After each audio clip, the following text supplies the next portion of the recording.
Now, women and children fleeing the violence in Ukraine are still crossing the border into Poland by the thousands. This mass exodus showing no signs of slowing as Russia escalates its attacks in the eastern part of Ukraine.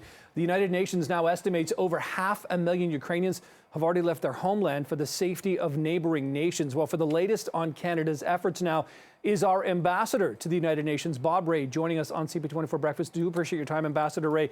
Thank you for being here. We've seen in the last several hours, Ambassador, the Russian intensification, bombing residential areas, buildings, buildings, etc. What do you make of the latest turn of events as Russia really seems to be increasing the intensity of its attacks?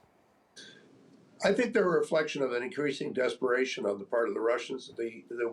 The war that they started, Putin's choice, has not gone, I think, the way they thought it would. They've run into far more resistance and resilience on the part of the Ukrainian people and the Ukrainian army.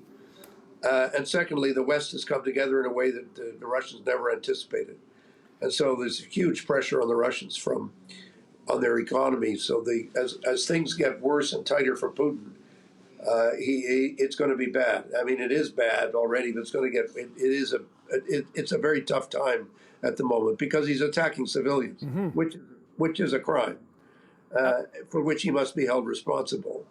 But that is what is happening. They deny it, but everybody can see it with their own eyes. Yeah, we can see it with our eyes. We can sort of see through the propaganda we're getting from, from the Russian, Federation here. But, you talk about the sanctions and you talked about time as well. I wonder if you think the Ukrainian people have enough time for these sanctions to really do what they're aiming to do, is sort of crippling Putin, crippling his regime, crippling the oligarchs, because we're seeing what's happening in Ukraine. People are dying by the dozens now. I'm sure the casualties are going up. How much time is there before more needs to be done by the rest of the world? Well, more will be done. I think it's fair to say that every country in the alliance that is formed against what Mr. Putin is doing is every day, 24/7, trying to figure out what more can be done, what's going to have the impact, what's going to have effect. We know there are going to be, and it's going to be another round of talks today between the Russians and the Ukrainians. We don't know what that will bring. But I do feel that there's an immense amount of pressure on the Russians right now. And I think the call out has to be to the leadership of Russia to say that Putin is taking them down a terrible path. They have become a rogue and pariah state. They will have very little support in the rest of the world for what they are doing, and the impact that what they're doing on people, on children, on those who the most vulnerable, on the disabled, those who can't move, those who can't get out of where they are, is terrible. What they're doing is inhumane, and it is a terrible illegality, and it's not effective. And I think that all of these things together should put a lot of pressure on the political leadership, the economic leadership, the military leadership of Russia, because Putin can't be allowed to just continue to do this, and he will be held accountable for what he's doing. He will be held accountable for his crimes, but his crimes have to stop. And it's never too late to stop. It's never too late to go to the table. It's never too late to negotiate. And right.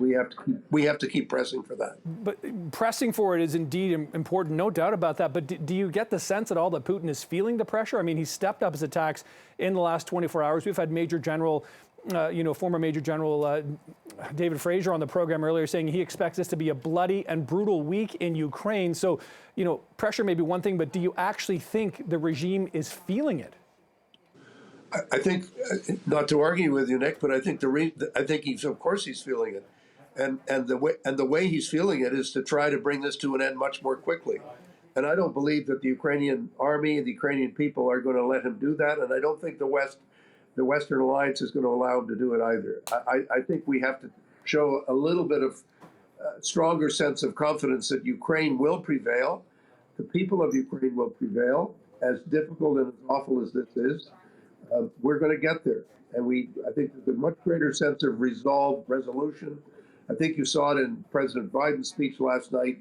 I think there's a very profound sense that there's a need for us to do everything we can to pull out all the stops in order to bring this war to an end and in order to bring Mr. Putin to justice. Okay, well, we will certainly be watching for that and to see how things do step up intensity-wise and pressure-wise, of course, on Vladimir Putin. Canada's ambassador to the United Nations, Bob Ray, thank you so much for your time this morning.